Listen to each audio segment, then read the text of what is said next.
langgar wonipun tercinta.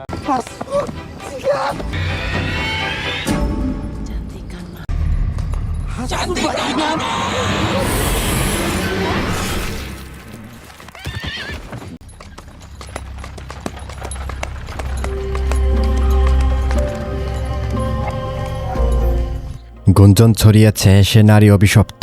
পাড়া মহল্লায় তাকে ঘিরে চলে নানান ভীতিকার কানা ঘোষা।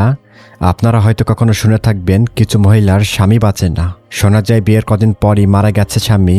আবার যতবারই এইসব মেয়ের বিয়ে হয় ঠিক বিয়ের পরের দিনই স্বামীর লাশ পাওয়া যায়। গভীর অনুসন্ধান করলে বেরিয়ে আসে এই সকল মৃত্যুর পেছনে জিন ঘটিত সমস্যা রয়েছে ব্ল্যাক ম্যাজিকের মতো তাণ্ডব।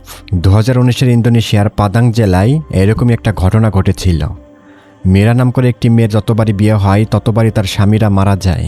তাদের মৃত্যুগুলো এমনভাবে ঘটে যা সাধারণ মানুষেরা আন্দাজও করতে পারে না কিভাবে ঘটছে এসব।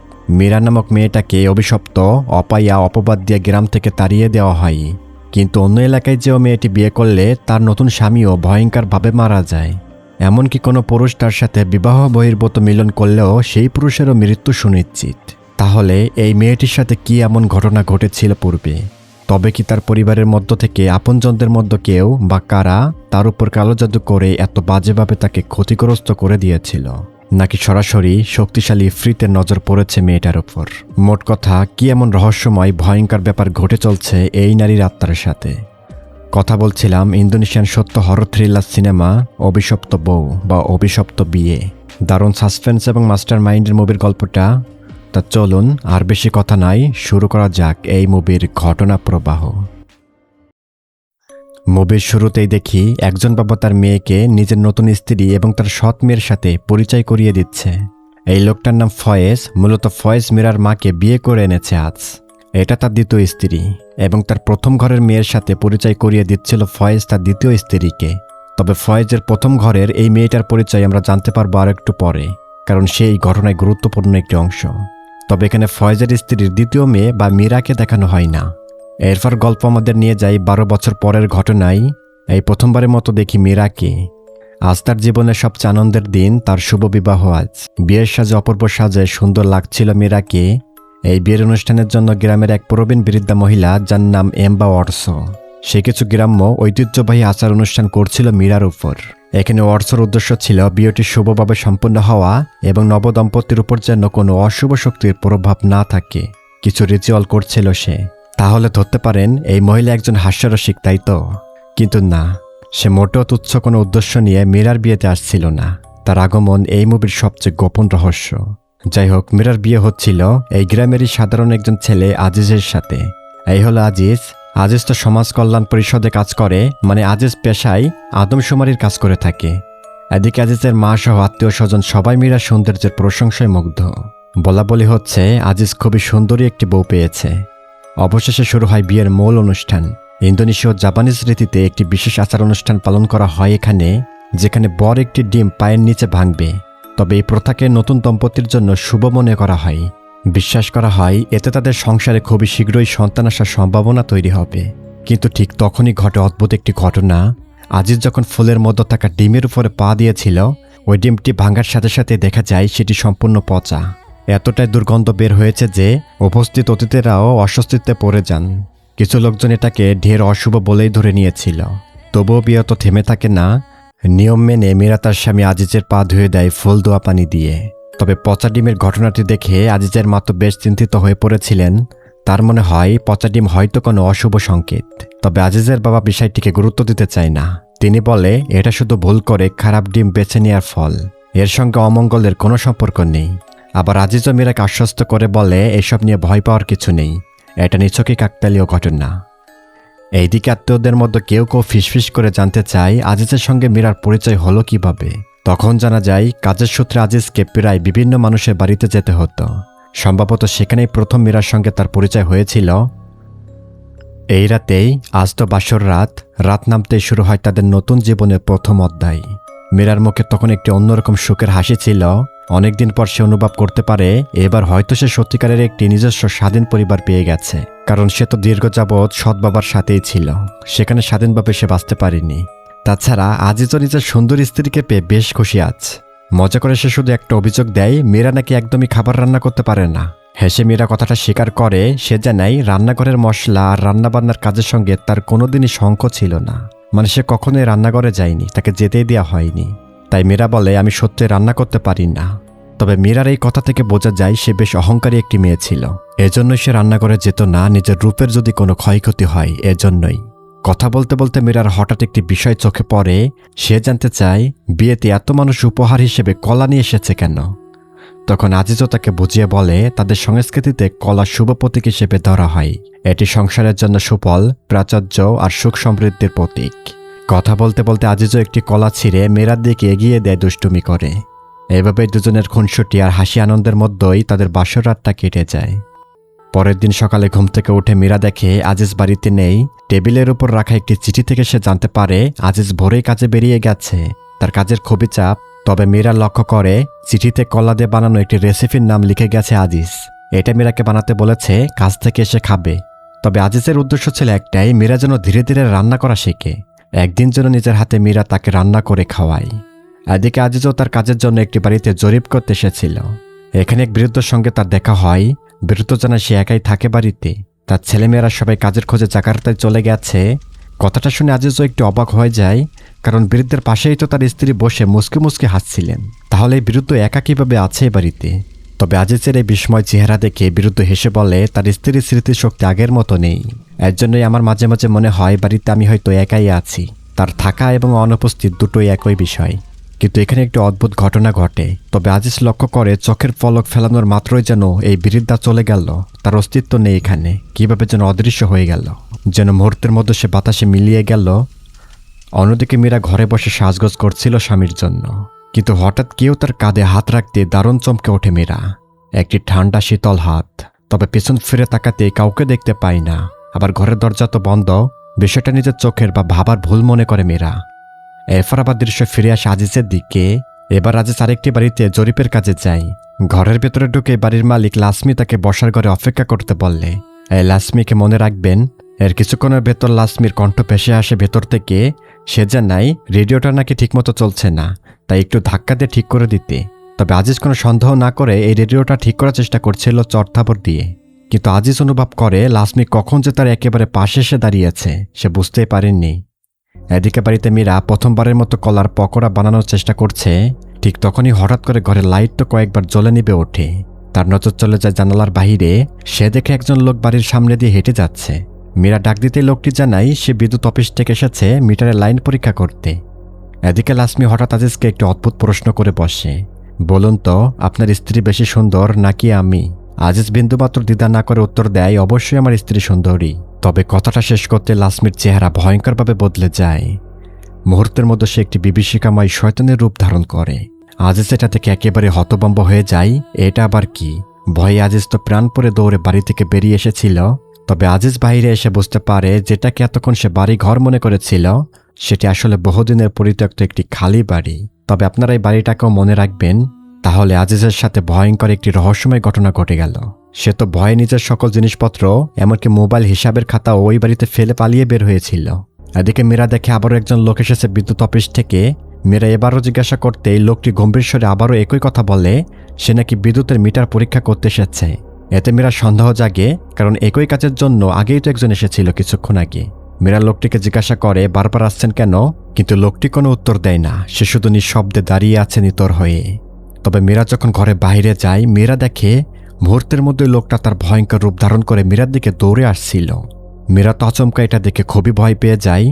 মীরা বুঝতে পারে লোকটা কোনো সাধারণ মানুষ নয়, সেও আসলে একটি ভয়ঙ্কর অপশক্তির ছদ্মবেশ মাত্র।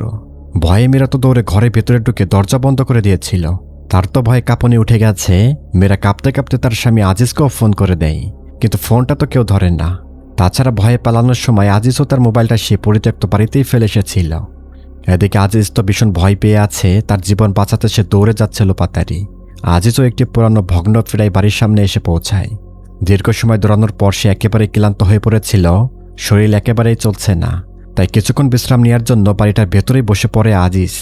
ভেবেছিল এই বাড়িতে হয়তো কেউ থাকে, পরে আসবে বাহিরে থেকে। কিন্তু দীর্ঘ সময় বসে থাকার পরও এই বাড়িতে কোনো মানুষ আসে না। এদিকে রাত গভীর হলে মীরার তো ঘুম ভেঙে যায়। চারপাশে তাকিয়ে বুঝতে পারে তার স্বামী আজিজ এখনও বাড়িতে ফেরেননি। মীরা তো খুবই চিন্তিত হয়ে যায়, কারণ এই ধরনের কাজ তো এত রাত পর্যন্ত হয় না। তাহলে আজিজ কোথায় গেল? তবে মীরা ঘরের লাইট জ্বালাতেই হঠাৎ বাইরে থেকে অদ্ভুত কিছু শব্দ বেশি এসেছিল। জানালার কাছে গিয়ে উকি দিতেই সে বিভীষিকাময় অপশক্তিটা আবারও তার সামনে হাজির হয়। তবে এবার মেয়েরা বেশ ভয় পেয়ে গেছে। অন্যদিকে আজিজের শান্তিটাও কিন্তু বেশিক্ষণ টেকে না। আজিজ এখানে কিছু গঙ্গানির আওয়াজও শুনতে পাচ্ছিল, আর এজন্যই তো আজিজ এই বাড়ি ফেলে নিজের বাড়ির দিকে দৌড় লাগায়। কিন্তু এবার তার পেছনে রহস্যময় একটি ঘোড়ার গাড়ি। মাথাবিহীন সে ঘোড়ার ছোয়ারি ঝনঝন করে এগিয়ে আসছিল আজিজের দিকে। তবে প্রাণ পরে ছুটতে ছুটতে আতঙ্কিত আজিজ তো রাস্তার মাঝখানে পড়ে যায়। কিন্তু দেখা যায় রাস্তায় তার সামনে দাঁড়িয়ে আছে এক অদ্ভুত নারী। সে নিঃশব্দে নাচছে, নাচিয়া ভঙ্গি যেন আজিজকে ভয় পাইয়ে দিচ্ছিল। আবার পেছনে ঘোড়ার গাড়ি, সামনে নাচিয়া মেয়ে। এই রহস্যময় ঘোড়ার গাড়ি খুবই দ্রুত এগিয়ে আসছিল আজিজের দিকে।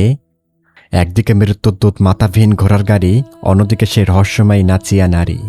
আজিজ যেন দুই দিক থেকে ফাঁদে পড়ে গেছে, আর দেখা যায় শেষ পর্যন্ত আজিজ আর বাঁচতে পারে না। সেখানে তার জীবনে ইতি ঘটে, নাচিয়া মহিলা আজিজকে মেরে ফেলে এখানে। এভাবেই ঘোড়ার গাড়িটা আবারও ধীরে ধীরে কুয়াশার ভেতরে মিলিয়ে যায়। আজিজের নিথর লাশটা পড়ে থাকে রাস্তার উপর, আর দেখে মনে হয় আশেপাশে কোনো কিছুই ঘটেনি। আর পরের দিন আজিজের দাফন জানাজা সম্পন্ন হয়, যেটা আমাদের দেখানো হয় না। তবে আজিজের মৃত্যুর শোক জানাতে আসা লোকজনের মধ্যে নানান গুঞ্জন শুরু হয়। অনেকেই বলতে থাকে মীরাকে বিয়ে করার কারণেই আজিজের এই পরিণতি হয়েছে। তাছাড়া তারা বলে এই মেয়েটাকে যে বিয়ে করবে এরপর থেকে তার স্বামী মারা যাবে। মানে এটা সত্য না মিথ্যা তা পরিষ্কার নয়, তবে পাড়া প্রতিবেশীরা এইরকমই অভিশপ্ত নারী বলছিল মীরাকে। মীরা এসব কথা শুনে খুবই কষ্ট পায়।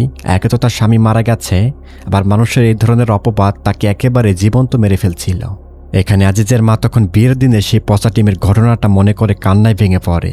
সে আফসোস করতে থাকে যদি সেদিন অশুভ সংকেতটাকে গুরুত্ব দিত তাহলে হয়তো আজ এই দিন দেখতে হতো না, তার ছেলে বেঁচে থাকতো। কিন্তু ঠিক তখনই তার চোখ পড়ে রান্নাঘরে। সেখানে মীরার বানাতে গিয়ে পুড়ে যাওয়া কলার পাকোড়া এখনও কড়াইতে পড়ে আছে। রাগে দুঃখে আজিজের মা তো নিজের নিয়ন্ত্রণ হারিয়ে ফেলেছিল, যেন সে মীরাকে নানান কথা শোনানোর পর সোজা বাড়ি থেকে বেরিয়ে যেতে বলে। তবে মীরা এখানে শেষবারের মতো শেষ আশায় শ্বশুরের দিকে তাকিয়ে আশা করেছিল অন্তত তিনি পাশে দাঁড়াবেন, তাকে তাড়িয়ে দিবেন না। কিন্তু সে তো কিছুই বলে না, বরং নীরব থাকায় যেন সবকিছুর উত্তর হয়ে দাঁড়ায় মীরা যেন বাড়ি থেকে চলে যায়। তাহলে এক মুহূর্তের মধ্যে মীরা তার জীবনের সবকিছু হারিয়ে ফেলল। একে তো স্বামী নেই, মাথার উপরে ছাদ নেই, তার পাশে দাঁড়ানোর মতো কেউ নেই এই পৃথিবীতে। মানে মীরার মা বাবা কিন্তু অনেক আগেই মারা গেছে। এরপর গল্প কয়েক মাস এগিয়ে যায়। এবার আমাদের নিয়ে যাওয়া হয় একটি উইক বা নকল চুল তৈরি করে এমন একটি কারখানায়। এখানে পরিচয় হয় দুজন কর্মচারীর সঙ্গে। একজন তো পুরনো কর্মী মাইমুনা, আর অন্যজন আজই নতুন যোগ দিয়েছে, যার নাম মুনাওয়ারা। কাজের প্রথম দিনে দেরি করে আসায় মাইমুনা বেশ বিরক্ত হয়। সে মুনাওয়ারাকে সাবধান করে বলে ভবিষ্যতের জন্য এরকম ভুল আর না হয়। এরপর মাইমুনা কারখানার সবার সাথে মুনাওয়ারার পরিচয় করিয়ে দিয়েছিল। প্রথমেই তো পরিচয় হয় কারখানার ম্যানেজার আগোসের সাথে। এই হল আগোস এখনো বিয়ে করেনি। সে তো সুযোগ পেলে নিজের জন্য পাত্রী খোঁজে। আর এই চেক শার্ট পরা লোকটার নাম সোয়েন্ত। সে বিবাহিত এবং আগোসের কারখানার প্রোডাক্ট মার্কেটিং করে। তবে সে বিয়ে করলেও তার স্বভাব মোটেও বদলায়নি। কারখানার সুন্দরী মেয়েদের সঙ্গে ফ্ল্যাট করাই যেন তার সবচেয়ে প্রিয় কাজ। যাই হোক, এরপর মুনাওয়ারাকে কারখানার কাজ শেখানোর জন্য সিনিয়রদের সঙ্গে যোগ দিতে বলা হয়। কিন্তু এমন সময় তার চোখ পড়ে এক নারীর উপর। সে আর কেউ নয়, মীরা। হ্যাঁ, তার স্বামী মারা যাওয়ার পর মীরা এই কারখানায় কাজ করত। তবে মীরাকে দেখেই মুনাওয়ারা তাকে চিনে ফেললে। সে তো তারই গ্রামের মানুষ। তবে মুনাওয়ারা এখানে চিৎকার চেঁচামেচি করে বলে এই মেয়েটি সেই অভিশপ্ত নারী যার কারণে মানুষের মৃত্যু হয়। কথাটা ছড়িয়ে পড়তেই পুরো কারখানার পরিচ্ছন্ন হঠাৎই পাল্টে যায়। একদমই হুলস্থুল অবস্থা। তবে বাহানা করে হঠাৎই একের পর এক কর্মী যেন অস্বাভাবিক আচরণ করতে শুরু করে। মুহূর্তের মধ্যে পরিস্থিতি ভয়াবহ হয়ে ওঠে। তবে শুধু নারী কর্মীরাই নয়, ইয়ন্ত নামের একজন পুরুষ কর্মীও রহস্যজনকভাবে অপশক্তির কবলে পড়ে। মানে তারাও এমন ভাব করে বোঝাতে চাচ্ছিল মীরা আসলেই অভিশপ্ত।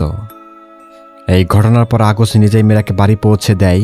তবে পথে সে মীরাকে জানিয়ে দেয় মানুষের এসব কুসংস্কারে তার কোনো বিশ্বাস নেই। সে জানে মীরা কোনো অশুভ মেয়ে নয়। মীরাকে সে কখনোই অশুভ বা অভিশপ্ত মনেও করে না।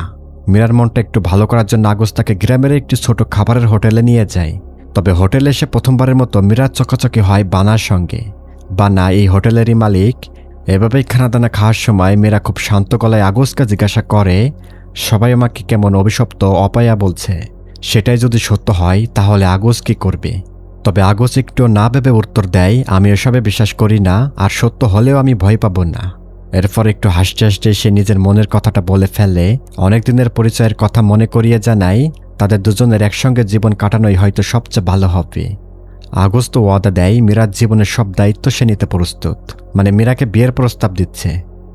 তবে এই দিন বাড়ি ফেরার পর মীরা আবারও কিছু অদ্ভুত ঘটনা অনুভব করে।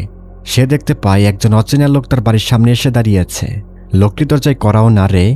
মীরা দরজা খুলতেই লোকটি তার হাতে কিছু একটা তুলে দেয়, কিন্তু পরের মুহূর্তে সেই লোকের চেহারা বদলে যায়।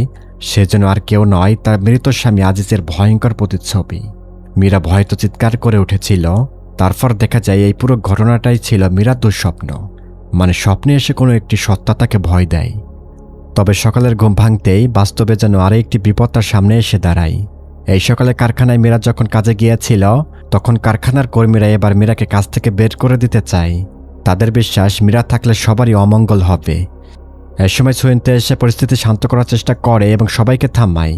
তবে সুয়েন্তের উদ্দেশ্য যে পুরোপুরি সৎ তা কিন্তু নয়, মানে সুযোগ বুঝে সুয়েন্ত মীরার কাছাকাছি থাকার চেষ্টা করে, মানে নানানভাবে তার মনোযোগ কেড়ে নিতে চাচ্ছিল, যাকে দুশ্চরিত্রের পুরুষ বলা হয়, আর সুয়েন্ত তো সেটাই। এরপর সুয়েন্ত আগস্টকে বলে এই বিষয়টা দ্রুত সমাধান করা দরকার, কারণ কর্মীদের ভয় যদি এভাবে বাড়তে থাকে তাহলে একসময় তো সবাই চাকরি ছেড়েই চলে যাবে, আর কারখানা তো অচল হয়ে যাবে। তবে কারখানার এই সমস্যার সমাধান হিসেবে আগস্ট একটি সিদ্ধান্ত নেয় যা কেউ কল্পনা করেনি। আগস্ট সোজা সাপটা মীরাকে বিয়ের প্রস্তাব দেয় সকলের সামনে। এর কিছুদিনের মধ্যেই তাদের বিয়েও হয়ে যায়। খবরটা শুনে সোয়েন্ত একেবারে হতভম্ব।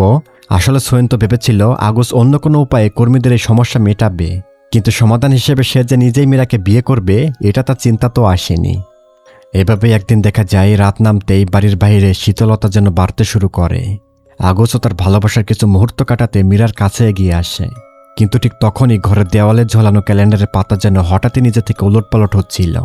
তবে মীরা দেখে প্রতিটি পাতায় যেন ভয়ঙ্কর কিছু মুখ ভেসে উঠছিল। তবে এই দৃশ্য থেকে মীরা অশুভ কিছু আন্দাজ করতে পারছিল। আগস্ট ঘনিষ্ঠ মুহূর্তের জন্য অপেক্ষা করছিল, তবে মীরা এখানে আগস্টকে থামিয়ে বলে সে মানসিকভাবে প্রস্তুত নয়। মীরা কিন্তু এখানে আগস্টকে ইগনোর করল, আর মীরা এখানে কেন ইগনোর করলো তার স্বামীকে তার কাছে আসতে, এই প্রশ্নটার উত্তর একটু পরে রিভিল হবে। আর পরের দিন সকালে মীরা বাজারে গিয়েছিল কিছু কেনাকাটা করতে।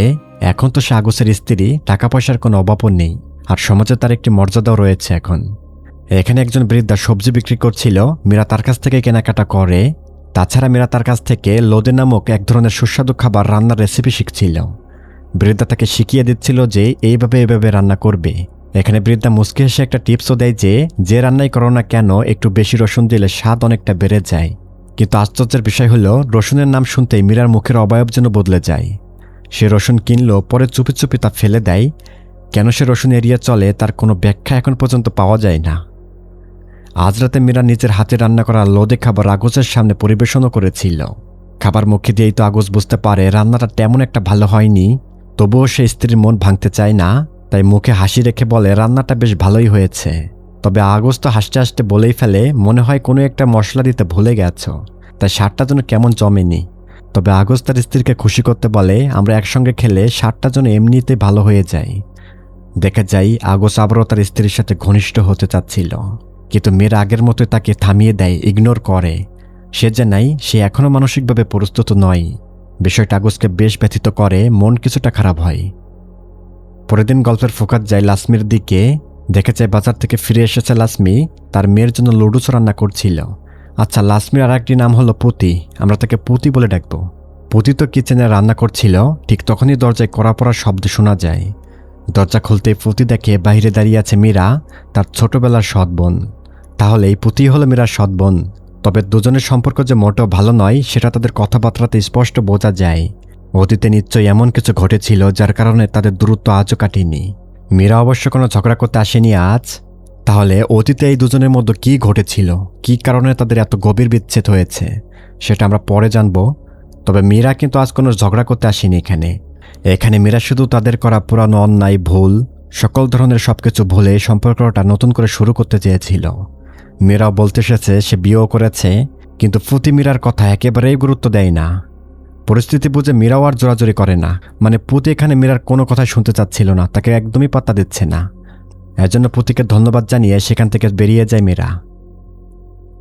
তবে পরের দিন রাতে দেখা যায় আগস্ট যখন বাড়িতে ফিরে আসে সে নিজের ভেতরে সেই অনুভূতিগুলো আর জমিয়ে রাখতে পারছিল না। মানে বিয়ে হয়েছে এখনো বাসর হয়নি এটা সে একদমই মানতে পারছিল না। আবার মীরাও আজকে তাকে ফিরিয়ে দিতে পারছে না, অনেকদিন তো ইগনোর করলো, আজ কোনোভাবে সে ইগনোরও করতে পারছে না। অবশেষে দুজনের দাম্পত্য জীবন সত্যিকারের অর্থই শুরু হয়। দুজনে প্রথমবারের মতো মিলিত হয়েছিল। পরের সকালে ঘুম থেকে উঠে মীরা আবারও বাড়ির সামনে একজন লোককে দেখতে পায়। মনে আছে আজিজের সাথে বাসর করার পরের দিন সকালে কিন্তু এইরকম একটা লোক এসেছিল মীরার বাড়িতে। তাহলে আগস্টের সাথে একই কাজ হয়েছে গত রাতে, আজ সকালে অন্য একটি লোক আসলো। দুইটি ঘটনা কিন্তু মিল পাওয়া যাচ্ছে এখান থেকে। এই লোকটাকে দেখে মীরার প্রথমে সন্দেহ জাগলেও পরে নিশ্চিত হয় লোকটি সত্য বিদ্যুতের কর্মী। লোকটা আসলে মিটার পরীক্ষা করতে এসেছে। এদিকে বাজারে শুরু হয় নতুন গুঞ্জন। লোকজন অবাক হয়ে বলতে থাকে মীরার বিয়ের 1 সপ্তাহ পার হয়ে গেল, অথচ আগস্টের কোনো অমঙ্গল তো ঘটল না। এতে অনেকে ভাবতে শুরু করে তাহলে এতদিন মীরাকে নিয়ে যা যা বলা হচ্ছিল তা সবই কি ভুল। তবে আজ রাতে মীরা আবারও নিজের হাতে রান্না করে। আগস্টের জন্য খাবারগুলো সাজিয়ে রেখেছিল।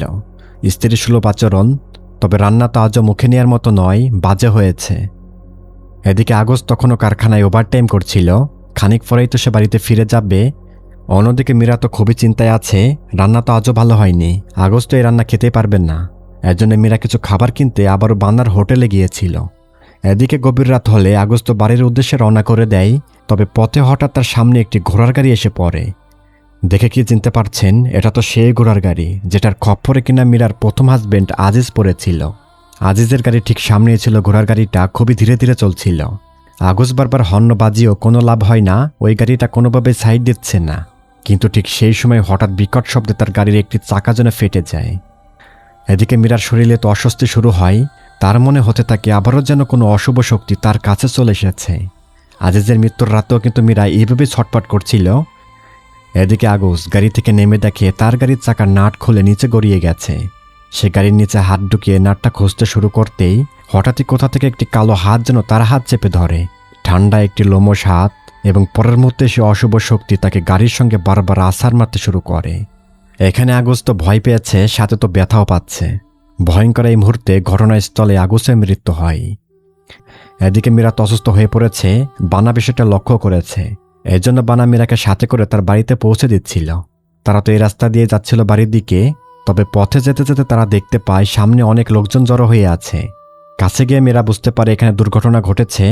তবে দুর্ঘটনার শিকার মানুষটি আর কেউ তো নয়, তার স্বামী আগস্ট। রক্তাক্ত অবস্থায় তার নিথর দেহ পড়ে আছে। দুশ্চিন্তা, হতভম্ব এবং কান্নায় ভেঙে পড়েছিল মীরা। অন্যদিকে মীরার বোন জামাইকে দেখানো হয়। এই লোকটার নাম বুদি, মীরার বোনের জামাই বা পুতির স্বামী। বুদি তো পুতিকে খবর দেয় যে আগস্ট কিছুক্ষণ আগে মারা গেছে, তাকে নৃশংসভাবে মেরে রাস্তায় ফেলে রাখা হয়েছে। কিন্তু নিজের সৎ বোনের স্বামীর মৃত্যুর খবর শুনে পুতি যেন কেমন অবাক হয় না। পুতির চাউনি থেকে বোঝা যায় সে আগস্টের মৃত্যুর রহস্য জানে, কিন্তু কিভাবে সে জানে? এদিকে আগস্টের মৃত্যুর পর তো মীরার জীবনে আবারও নেমে এসেছিল অন্ধকার। মাথার উপর থেকে আবারও ছাদ সরে গেল। কোম্পানির কোয়ার্টার ছেড়ে তাকে বেরিয়ে যেতে বাধ্য করা হয়। তাছাড়া আগস্ট মারা গেছে এবং তার জায়গা দখল করেছে ছুয়েন্ত। নতুন ম্যানেজার হিসেবে দায়িত্ব পেয়েছে তাহলে ছুয়েন্ত। এ সময় বানা তো হোটেলে বসা ছিল। বানা ইয়ন্তর কাছ থেকে জানতে পারে আগস্টের মৃত্যুর পর ছুয়েন্ত কোয়ার্টার থেকে মীরাকে বের করে দিয়েছে। তবে বানা জানত যে মীরার এই জগতে কেউ নেই, তার বাড়ি ঘরদোর কিছু নেই। এজন্যে বানা তো তড়িঘড়ি করে সেখানে ছুটে যায়। কিন্তু বানা পৌঁছে দেখে অনেক দেরি হয়ে গেছে, মীরা তো চলে গেছে। এই রাতে একা বসে বসে নিজের দুর্ভাগ্যের কালো কথাগুলো ভাবছিল মীরা। সে 2 বার বিয়ে করল, আর 2 বারই স্বামীদের মৃত্যুর অদ্ভুত সাক্ষী হওয়া লাগলো তার। বারবার একই ট্র্যাজেডি তার জীবনকে যেন অভিশাপ বা নরক বানিয়ে ফেলেছে। দেখেছে পরের দিন মীরা ছোটখাটো কাজের খোঁজে বের হলে তার পরিচয় হয় শামসুল নামের এক ব্যক্তির সাথে। আসলে জীবিকা চালাতে কাজ খাওয়া দাওয়া তো লাগবেই মীরার। এখানে মীরা জানায় লোকজনের মুখে সে আগেই শুনেছিল শামসুল নাকি বিদেশে চাকরির ব্যবস্থা করে দিতে পারে নারীদের। তবে শামসুল বলে, হ্যাঁ আমি তো পারি, আমি চাইলেই তো মীরাকে বিদেশে পাঠাতে পারি, সেখানে কাজ করে অনেক টাকা ইনকামও করতে পারবে। তবে শামসুলের এখানে একটি শর্ত ছিল, বিদেশে পাঠানোর সব খরচ মেটাতে হলে মীরাকে নিজের জমি জমা বিক্রি করতে হবে। তবে শামসুলের এই কথা শুনে মীরা বুঝে যায় এত টাকা জোগাড় করা তার পক্ষে অসম্ভব। তবে এখনই শামসুল তার আসল উদ্দেশ্যটা প্রকাশ করে। সে বলে বিদেশে যাওয়ার সকল খরচ সে বহন করবে, তবে বিনিময়ে মীরাকে তার সঙ্গে একটি রাত কাটাতে হবে। তবে এই প্রস্তাব শুনে মীরার তো মেজাজ খারাপ হয়। কোনো দ্বিধা না করে সে শামসুলকে সোজা না বলে দেয়, কারণ নিজের সম্মান বিসর্জন দিয়ে বেঁচে থাকার চেয়ে কষ্টে থাকা বা কষ্টে মরে যাওয়া অনেক ভালো। পরের দিন সকালে দেখা যায় বানা তার পাশের গ্রামেই হোটেলের জন্য মাংস কিনতে যায়, কারণ তাদের এলাকার বাজারে নাকি সেদিন মাংসের দাম খুবই বেশি ছিল আর পাওয়া যাচ্ছিল না। তবে হঠাৎই সামনের দিকে হইচই শুনে এগিয়ে যায় বানা। দেখা যায় কয়েকজন নারী একজন নারীকে ঘিরে তর্ক করছিল, নানান গালমন্দ করছিল তাকে। তবে কাছে গিয়ে বানা দেখে তো মেয়েরা। এই সকল নারীরা তাকে ব্যাপকভাবে অপমান করছিল, অপায়া অভিশপ্ত নারী বলে গালমন্দ করছিল সবাই। এখানে মীরার প্রথম স্বামী আজিজের মাও আছে, সেও একেবারে ধুয়ে দিচ্ছিল মীরাকে। সে এখনও মীরাকে নিজের ছেলে মৃত্যুর জন্য দায়ী মনে করে। পরিস্থিতি আরও খারাপ হওয়ার আগেই বানা মীরাকে সেখান থেকে নিয়ে যায়। এভাবেই দেখা যায় বানা কিছুদিনের জন্য মীরাকে তার বাড়িতে থাকার অনুরোধ করে। মীরাও থেকে যায়, কারণ সে যাবে কোথায়। বাড়িতে এসে খেতে বসেও মীরা নিজেকে সামলাতে পারে না, কান্না আটকে রেখে সে বানাকে জিজ্ঞাসা করে, আমার এত কাছে থাকতে তোমার কি ভয় লাগে না? লোকেরা তো বলে আমি অভিশপ্ত। বানা জানাই না, তুমি এখানে নিরাপদে থাকবে, আর লোকের কথায় আমি কান দিই না। এরপর সে মীরাকে একটি ঘর দেখিয়ে দেয়। জানা যায় এই ঘরটি একসময় তার প্রিয় মায়ের ছিল, মানে তার মায়ের ছিল, আর বানার মা তো অনেক আগেই মারা গেছে। ঘরে ঢোকার আগে মীরা আরেকটি প্রশ্ন করে, আমার জন্য এত কিছু করছো কেন? বানা তো মৃদু হেসে বলে, আমি শুধু এতটুকু বিশ্বাস করি, মানুষ যেমন কাজ করে একদিন তেমনই তার প্রতিদান পায়। তবে এই কথাটা শুনে মীরা যেন কেমন গম্ভীর হয়ে যায়। মীরার মুখ দেখে মনে হচ্ছে বর্তমানের এই সকল ঘটনার পেছনে মীরার অতীতের কোনো কুকর্মের ফল রয়েছে। পরের দিন ভোরে দারুণ একটি সুগন্ধে মীরার তো ঘুম ভেঙে যায়। মনে হয় বানা হয়তো রান্নাঘরে মাংস পাকাচ্ছে, কিন্তু ঘটে যায় ভয়ঙ্কর একটি ঘটনা এখানে।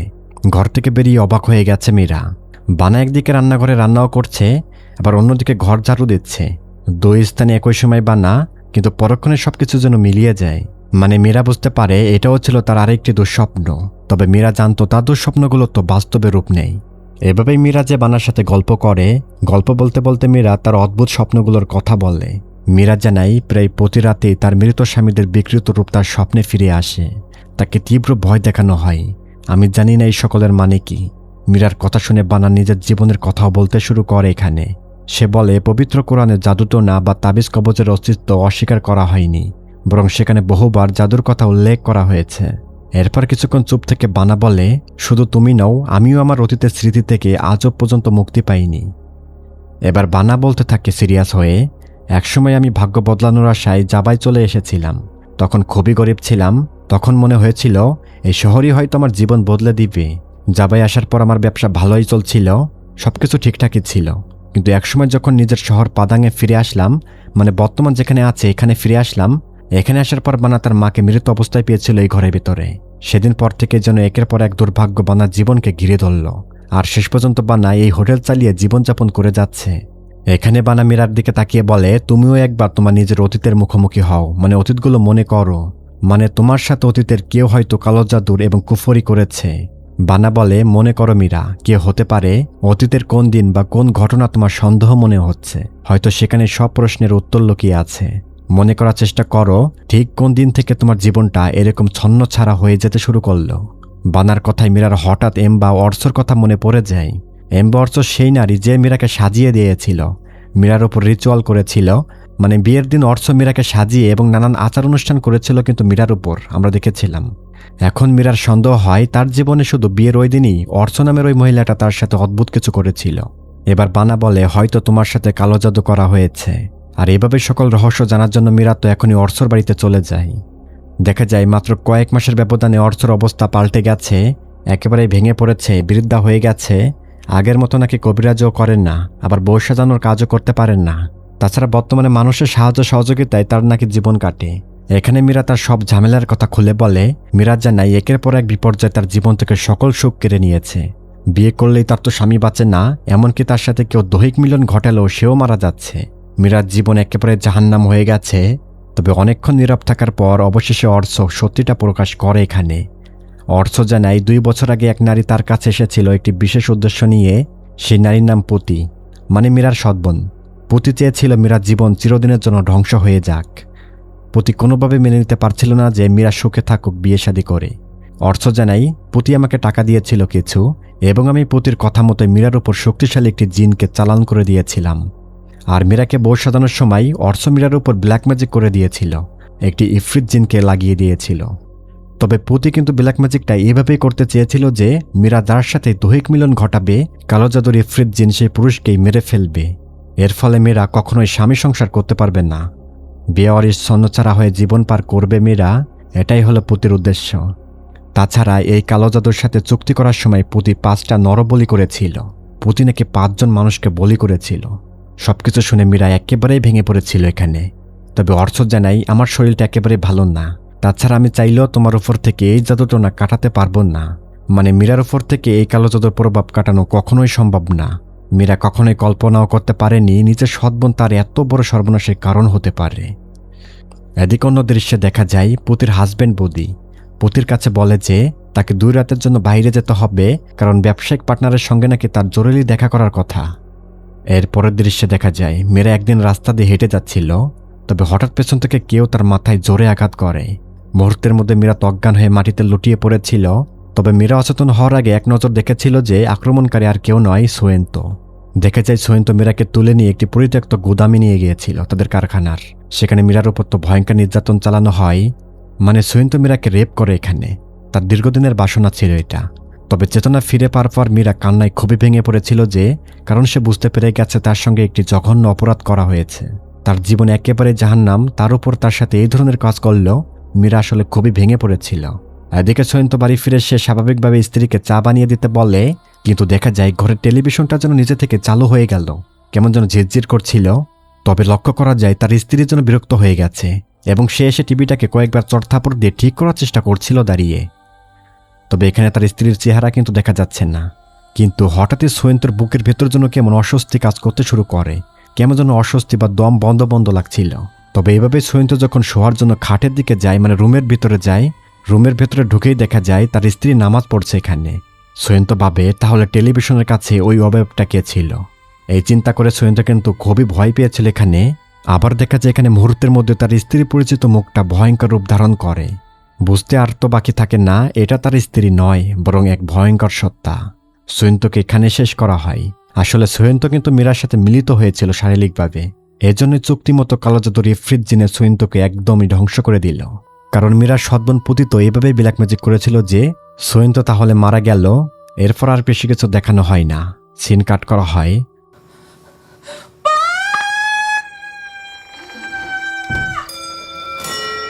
পরের দিন চারিদিক জানাজানি হয়ে যায় সোয়েন্তর ভয়াবহ মৃত্যুর কথা। অন্যদিকে বানা তো মীরাকে খুঁজতে গিয়ে অচেতন অবস্থায় পড়ে থাকতে দেখে।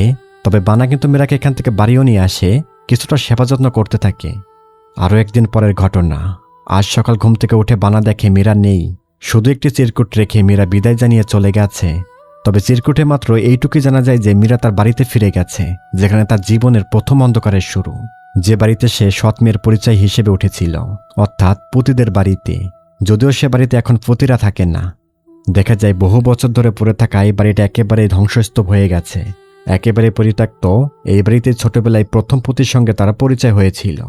তবে একটা বিষয় মনে রাখবেন, আজিজ যখন ভয় পেয়েছিল পরিত্যক্ত ঘরে, এই ঘরটা কিন্তু সেই ঘর। এই ঘরেই সে এসেছিল।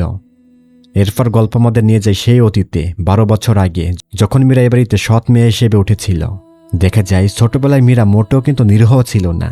মানে অতীতে মীরা এই বাড়িতে ভালোই শান্তিতে ছিল। মোটামুটি সে বাড়িতে রাজ করত, বাড়িটা সেই হ্যান্ডেল করত। তাছাড়া মীরার মনে কিন্তু খুবই অহংকার ছিল।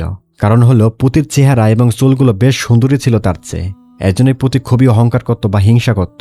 দেখা যায় পুতির বাবার অনুপস্থিতিতে মীরা এবং তার মা মিলে প্রায় পুতির সঙ্গে খারাপ ব্যবহার করত, মারধর পর্যন্ত করত পুতিকে।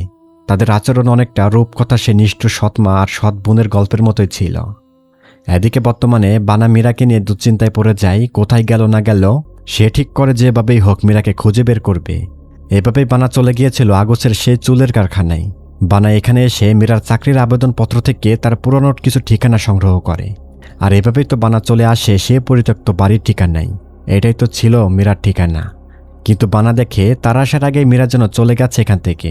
তবে বানা এখানেই অপেক্ষা করে মীরার জন্য, হয়তো মীরা এখানে ফিরে আসবে। অন্যদিকে বদি তো কাজে বের হয়, সে বলে আজ ফিরতে অনেক লেট হবে। এদিকে জীবনের সবকিছুর ওপর থেকে আশা হারিয়ে ফেলা মীরা অবশেষে কঠিন একটি সিদ্ধান্ত নিয়েছিল। মীরা প্রতিশোধের নেশায় মাতোয়ারা। এদিকে বদি কারাওকে লাউঞ্জে এলসি নামক একটি গ্রুপে কাজ করত। তাদের একটি নাইট পার্টিতে এসেছিল বদি। মানে ফুতিকে মিথ্যা কথা বলে এই পার্টিতে এসেছে বদি। তবে মীরা কিন্তু গোপনে বুদির উপর বেশ কয়েকদিন ধরেই নজর রেখেছিল, সে কোথায় যায় না যায়। দেখেছে মীরা তো সুসজ্জিত হয়ে মুখে মুখোশ পরে এই পার্টিতে ঢুকে পড়েছিল। এখানে পাপাচারী এবং অনৈতিক কাজের জন্য অসংখ্য নারী আছে, বুদিও আছে এখানে। দেখে যায় মীরা নারী সুলভ আচরণ শুরু করে দিয়ে বুদিকে কনভিন্স করে ফেললে। তবে দুশ্চরিত্রের চরম পরিচয় দিয়ে বুদিও মীরার সাথে মিলিত হয়ে পড়েছিল। মীরার উদ্দেশ্য ছিল বুদিকে মেরে ফেলা, কারণ মীরা জানতো তার সাথে মিলন হলেই মৃত্যু সুনিশ্চিত। ব্ল্যাক ম্যাজিকের ইফরিত তাকে বাঁচতে দিবেন না। আর এভাবেই আসলে মীরা পুতির উপর প্রতিশোধ নিবে তার স্বামীকে মেরে। গভীর রাতে পুতি তো শোয়ার ঘরে ফিরে দেখে তার স্বামী বুদি বিছানায় অচেতন হয়ে পড়ে আছে। পুতি তো চিন্তা করছে হয়তো অনেক কাজ করে ক্লান্ত হয়ে গেছে, এজন্য জামা কাপড় খোলার সময় পায়নি। তবে পুতি তার স্বামীর কাছে গিয়ে তার জামা কাপড়ের অবস্থা দেখেই পুতি বুঝে ফেলে কিছু একটা ঘটেছে এখানে। সে অন্য কোনো মহিলার সাথে হয়তো পাপাচারী কাজ করে এসেছে। কিন্তু দেখা যায় মীরা এখন এই বাড়িতে এসে পড়ে, পার্টি থেকে সোজা এই বাড়িতে এসেছিল। পুতির সামনে মীরা বাজে ড্রেস পরে দাঁড়িয়ে আছে। তবে পুতিও মীরার এই ড্রেসের অবস্থা দেখে বুঝে ফেলে তার স্বামী বুদি হয়তো মীরার সাথে অপকর্মে লিপ্ত হয়েছিল। খুবই শান্ত গলায় মীরা বলতে শুরু করে, প্রথমবার যখন এই বাড়িতে আমি এসেছিলাম তখন তোকে দেখে আমার সত্যি অহংকার লাগছিল। তোকে দেখলেই হিংসা হতো, কারণ তুই ছিলি সুন্দরী, তোর চুলগুলো বেশ সুন্দর ছিল। কিন্তু বিশ্বাস করো, সেদিন যখন তোমার বাসায় আমি এসেছিলাম আগের মতো তোমাকে দেখে আমার একটু হিংসা হয়নি, বরং বোঝাতে এসেছিলাম ছোটবেলায় তোমার সাথে কত অন্যায় করেছি, কত অহংকার করে তোমাকে মারধর করেছি। আমি বুঝতে পেরেছি হিংসা করে তোমার উপর অনেক জুলুম করেছিলাম, ক্ষমা চাইতে এসেছিলাম আমি, কিন্তু তুমি আমাকে তাড়িয়ে দিলে। মীরা বলে, ওই দিন আমার আসার কারণ হলো তোমার কাছে ক্ষমা চাইতে এসেছিলাম আমি সত্যি মন থেকে এসেছিলাম তোমার কাছে ক্ষমা চাইতে, কারণ মানুষ তো বদলাতে পারে, আর আমি তো দীর্ঘদিন যাবৎ অনুশোচনা বোধ করি পূর্বের জন্য। কিন্তু পুতি তুমি সেটা বিশ্বাস করলে না, আমাকে তো ক্ষমাই করলেন না। তবে এখনও মীরার এই সব কথা শুনে পুতির এখনও মন গলেন না। পুতি জানাই কিছু ক্ষত শুধু ক্ষমা করো বললেই মুছে যায় না। যন্ত্রণা কাকে বলে তুমি সেটা জানো না। তুমি এবং তোমার মা মিলে সেই যন্ত্রণাটা আমাকে দিয়েছিলে অনেক দিন যাবৎ, তাই তোমার সুখে থাকার কোনো অধিকার নেই মীরা। আর এর জন্যই আমি তোমার উপর ব্ল্যাক ম্যাজিক করে দিয়েছি, তুই কোনোদিনও সুখী হবি না। কিন্তু দেখা যায় ঠিক তখনই মীরার শরীরে আবার অস্বাভাবিক পরিবর্তন দেখা যায়। তার শরীর যেন বাকি আসছিল, কেমন যেন কুকড়িয়ে যাচ্ছিল। আজিজের মৃত্যুর রাতে এবং আগুসের মৃত্যুর রাতে একই ঘটনা ঘটেছিল। তাহলে বোঝা যায় কালো জাদুর ভয়ঙ্কর ইফরিত জিন সক্রিয় হয়ে গেছে। তাছাড়া এর তো একটাই অর্থ, বুদির মৃত্যুর সময় হয়ে গেছে, যেহেতু বুদি তো মিলিত হয়েছিল মীরার সাথে। দেখা যায় কিছুক্ষণের মধ্যে ঘরের ভেতর থেকে বুদির শেষ চিৎকার ভেসে আসে। ছটপট করছিল ঘরের ভেতর থেকে আত্মচিৎকার। মনে হচ্ছিল বুদি যেন ভয়ঙ্কর কোনো কিছু দেখে খুবই ভয় পাচ্ছে। পুতিও এখানে বুঝে যায় তার স্বামী আর বাঁচবে না, সে বেঁচে নেই। পুতি দৌড়ে যায় দেখে সত্যিই বুদি মারা গেছে, তাকে মেরে ফেলা হয়েছে। রাগের শোকে উন্মাদ হয়ে মীরার উপর ঝাঁপিয়ে পড়ে পুতি। এরপর দুজনের মধ্যে তুমুল মারামারি শুরু হয়। বহু বছরের জমে থাকা ঘৃণা আর প্রতিশোধের আগুনে পুতি যেন সব শক্তি দিয়ে মীরাকে আঘাত করতে থাকে। তবে এখানে পুতি সেই কষ্টটাই মীরাকে দিতে চায় যে কষ্ট একসময় সে নিজে সহ্য করেছিল। মীরা এবং তার মা মিলে যে পুতিকে সবসময় জুলুম করত, মারধর করত, এজন্য কিন্তু পুতি ব্ল্যাক ম্যাজিক করে দিয়েছিল মীরার ওপর। তার লড়াই এক পর্যায়ে এতটাই ভয়ঙ্কর রূপ ধারণ করেছিল যে মীরা তো খুবই জোরে সোরে ধাক্কা দিয়েছিল পুতিকে, এবং পুতি যে পরে কাচের একটি টেবিলের উপর, আর কাচটা ভেঙে পুতির গলায় ঢুকে যায়। এই ভাঙ্গা কাছের ধারালো টুকরো তো পুতির গলায় ঢুকে আছে, মৃত্যুর একেবারে সন্নিকটে পুতি। তবে মীরা এখানে শেষবারের মতো অনুরোধ করে জানতে চায় তোমার করা এই ব্ল্যাক ম্যাজিক থেকে মুক্তি পাওয়ার কোনো উপায় আছে কিনা। তবে পুতি এখানে একটি চরম মাস্টার মাইন্ডের উত্তর দেয়। সে বলে যে কবিরাজ কালো জাদুটা করে দিয়েছে একমাত্র সেই এটা ফিরিয়ে নিতে পারে, হয়তো অর্থ পারলেও পারতে পারে। তবে এখানে পুতি বলে আমি তো অর্থকে শেষ করে দিয়েছি, যাতে তোর উপর থেকে ব্ল্যাক ম্যাজিক কোনোভাবেই কাটাতে না পারে। আর দেখা যায় পুতি এখানে মৃত্যুর কোলে ঢলে পড়ে, মারা যায় পুতি। তবে তান্ত্রিক অয়ার্সর মৃত্যুর খবর তো মীরার জন্য খুবই ভয়ঙ্কর দুঃসংবাদ। মীরাও খোঁজ নিয়ে জানতে পারে পুতি আগেই তাকে মেরে ফেলেছে। আজকে মীরা যেদিন অর্চর কাছে গিয়েছিল ওই দিন রাতেই পুতি অর্চকে মেরে ফেলেছিল, যাতে মীরা কোনোভাবেই এই ব্ল্যাক ম্যাজিক বন্ধ করতে না পারে। চিন্তা করা যায় কতটা দুরান্ত ছিল এই পুতি মহিলা। এভাবে সবকিছু করার পর মীরা তো ফিরে গিয়েছিল তার সেই পরিত্যক্ত বাড়িতে। বানা তো আগেই আছে বাড়ির ভেতরে। তবে এবার বানা কোনো ভয় না পেয়ে মীরাকে সে বিয়ের প্রস্তাব দিয়ে দেয়, কারণ এতদিনে বানা তাকে ভালোবেসে ফেলেছিল। বানা বলে পরিণতি যাই হোক না কেন সে মীরার হাত ছাড়বেন না, তাকে বিয়ে করবেই। তার বিশ্বাস সত্যিকারের ভালোবাসায় হয়তো এই অভিশাপের শেষ করতে পারবে। কিন্তু এই সিনেমার এন্ডিংটা কিন্তু একেবারে মেনে নেওয়ার মতো ছিল না। হলো বানা এবং মীরার কিন্তু বিয়ে হয়েছিল সত্যই। দেখা যায় একদা সমুদ্র পাড়ে বসে গল্প করছিল তারা। এরই মধ্যে অদৃশ্য শক্তির জোরে বানাকে পেছনে টেনে নিয়ে যায়, তাকে বালুর মতো পুঁতে ফেলেছিল। কোনো একটি ভয়ঙ্কর শক্তি যেন নিচে থেকে বানাকে টেনে নিয়ে যাচ্ছিল। চোখের পলকে বানা যেন বালির ভেতরে হারিয়ে যায়। তাহলে শেষ পর্যন্ত বানাও রহস্যজনকভাবে প্রাণ হারায়। যেহেতু সে বিয়ে করেছিল মীরাকে, তার সাথে শারীরিক সম্পর্ক হয়েছিল। আর ব্ল্যাক ম্যাজিকের ভয়ঙ্কর ইফরিত এটা কখনোই মেনে নেবে না। তার চুক্তি মতো সে সেই সকল মানুষদের হত্যা করে তার শক্তি বৃদ্ধি করবেই। এভাবেই আসলে ব্ল্যাক ম্যাজিকের কালো জিনগুলো মানুষকে বলি করে নিজেদের শক্তিমাত্রা বৃদ্ধি করে থাকে। এটাই তাদের লাভ। আর মানুষ ব্ল্যাক ম্যাজিকের সাথে জড়িয়ে নিজেকে ধ্বংস করে, অন্যকেও ধ্বংস করে। তাহলে আবারও প্রমাণ হয়ে যায় মীরার জীবনের অভিশাপ এখনও শেষ হয়নি। এটা কন্টিনিউয়াসলি চলতেই থাকবে যতদিন মীরা বেঁচে থাকবে পৃথিবীতে। সে কখনো বিয়েও করতে পারবে না, সংসারও করতে পারবে না, একেবারে ছন্ন ছাড়া বেওয়ারিশ হয়ে থাকবে। আচ্ছা, বাস্তবে কিন্তু আমরা দেখি রাস্তার পাশে অনেক যুবতী মহিলারা হেঁটে যাচ্ছে, বেওয়ারিশ অবস্থায় পড়ে আছে। একবার তাদের দিকে তাকালে মনে হয় এরা কি বিয়ে করেনি কখনো, বা এদেরকে কখনো স্বামী সংসার ছিল না। হতে পারে এই সকল নারীদের মধ্যে অনেকের সাথে এই মীরার মতো ভয়ঙ্কর ঘটনা ঘটেছে। হতেই পারে কেউ বা তারা তাদের উপর ব্ল্যাক ম্যাজিক করে তাদের জীবনকে ছন্নছাড়া করে দিয়েছে। তা কেমন লেগেছে ভিডিওটা জানিয়ে দিবেন কমেন্টে। এখানেই বিদায় নিচ্ছি, ভালো থাকবেন।